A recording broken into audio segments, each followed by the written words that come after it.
Seguimos ahora con dinámica, ¿vale? Curso de ingreso IPN. Seguimos con dinámica. Ok. Dinámica. Dinámica es la rama de la mecánica que estudia el movimiento de los cuerpos, ¿vale? Y las causas que lo provocan. Entonces, en dinámica, recuerda que hace un momento o hace tiempo hablábamos de cinemática, ahora estamos pensando en dinámica. Y nos va a interesar el movimiento de los cuerpos, nos interesa el por qué se mueven los cuerpos, ¿vale? En dinámica nos interesa el por qué. ¿Por qué se mueven los cuerpos? ¿Por qué se mueven los cuerpos? Ok. Entonces eso sería para dinámica. Y para empezar esta parte de dinámica necesitamos unos conceptos, ¿vale? El primero de ellos sería lo que es la inercia. Y para la inercia lo que necesitamos saber es que la inercia, lo que entendemos por inercia es la capacidad que tienen los cuerpos para oponerse al movimiento. Es decir, los cuerpos como tal no quieren moverse o se oponen al movimiento. Imagina que entonces si yo voy caminando, ¿verdad? Por la calle y quiero pasar, forzosamente quiero pasar y están dos personas justo enfrente de mí. Yo podría pasar, yo podría atravesar, la respuesta es no. O tendría que forzosamente que empujar a alguna de las dos personas, ¿verdad? Por alguna extraña razón, no les puedo decir que me permitan el paso, simplemente los tengo que empujar. Los empujo. ¿A quién voy a empujar? ¿A quién ustedes empujarían? ¿A la persona con mayor masa o a la persona con menor masa? Pues a la persona con menor masa, porque de alguna forma sabemos que al empujarlo va a ser más fácil que moverlo. Entonces, ¿qué va a pasar aquí? Entonces la inercia va a ir relacionada con ¿qué? Con la masa.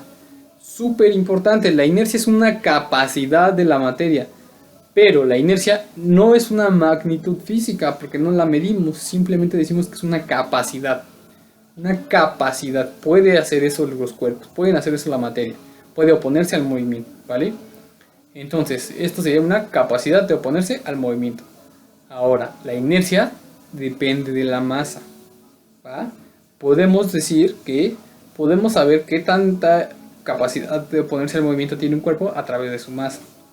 Pero no podemos decir que tengo este plumón y tiene 200 gramos de inercia. Eso no lo decimos, ¿vale? La inercia o los kilogramos no miden la inercia. Ahora, la inercia entonces es una capacidad para oponerse al movimiento. Pero depende de la masa, que es nuestro siguiente concepto que vamos a definir. La masa. No tiene sentido que te los escriba, ¿verdad? Porque tú los tienes ya en tu teoría. Ya los tienes definido en tu teoría. Entonces, la masa es la cantidad de materia que posee un cuerpo, ¿vale? La masa es la cantidad de materia que posee un cuerpo. Esa es nuestra definición de masa. Ok.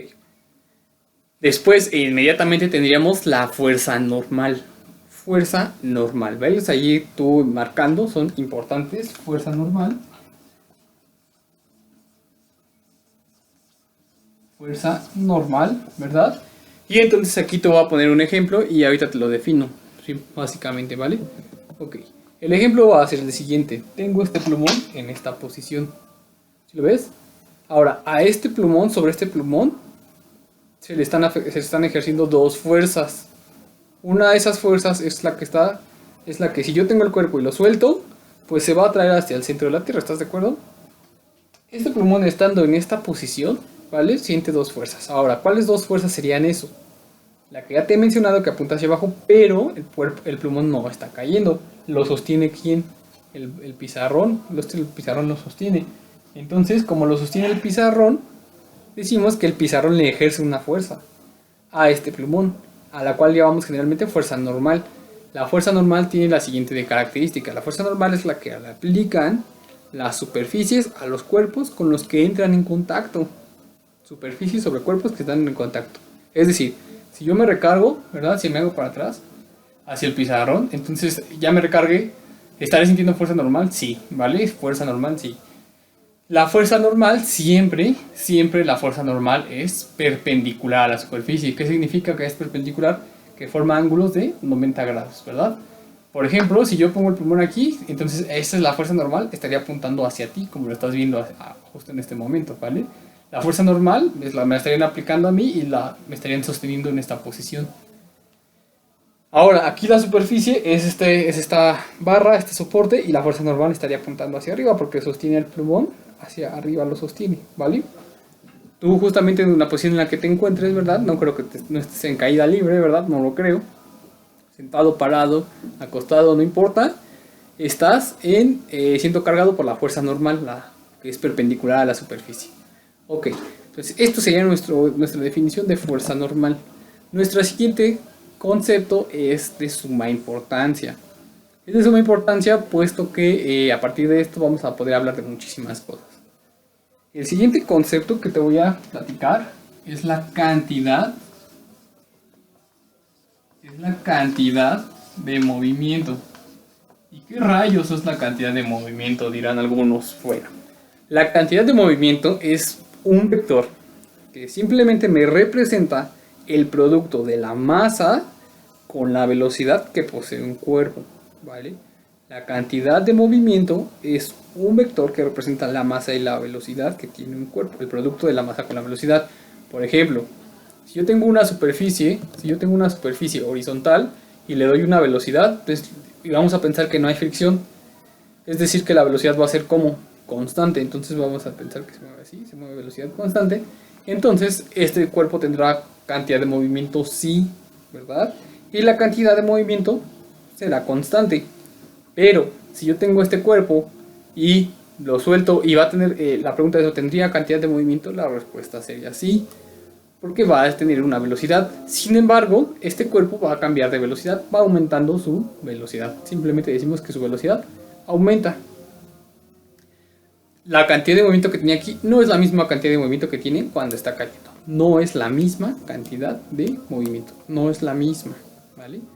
Bueno, entonces eso sería para la cantidad de movimiento. El producto de la masa con la velocidad. Apréndetelo de memoria. Se usa generalmente la P, su vector y, ojo, aquí estamos multiplicando un escalar que sería la masa por quién, por la velocidad. Masa por velocidad, cantidad de movimiento, son vectores, ¿vale? Tengo aquí en esta posición el plumón y le doy una velocidad, ¿verdad? Le doy una velocidad. Aquí simplemente el momento sería en el eje de las X. La velocidad sería en el eje de las X y el momento en el eje de las X. Si la velocidad apunta hacia abajo, el momento va a apuntar hacia abajo, porque el momento y la velocidad apuntan en la misma dirección. Solamente es multiplicar por la masa que tiene el cuerpo. Entonces, el momento o cantidad de movimiento, ¿verdad?, es el producto de la masa con la velocidad. Masa con la velocidad. Ok. Ahora, esa es mi definición de la masa y cantidad de movimiento. Pregunta, ¿qué unidades tendrá el momento? ¿Qué unidades tendrá el momento? Le agregamos sus corchetes y recordamos qué unidades tiene la masa, kilogramos, qué unidades tiene la velocidad, metros sobre segundo.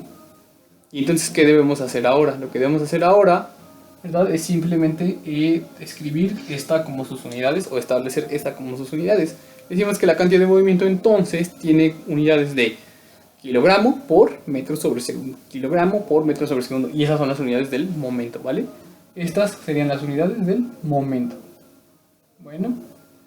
Ok. Entonces, estos conceptos que te he mencionado justo ahorita son los conceptos que necesitamos para poder hablar de ahora en adelante de la dinámica y de lo que conlleva a la dinámica.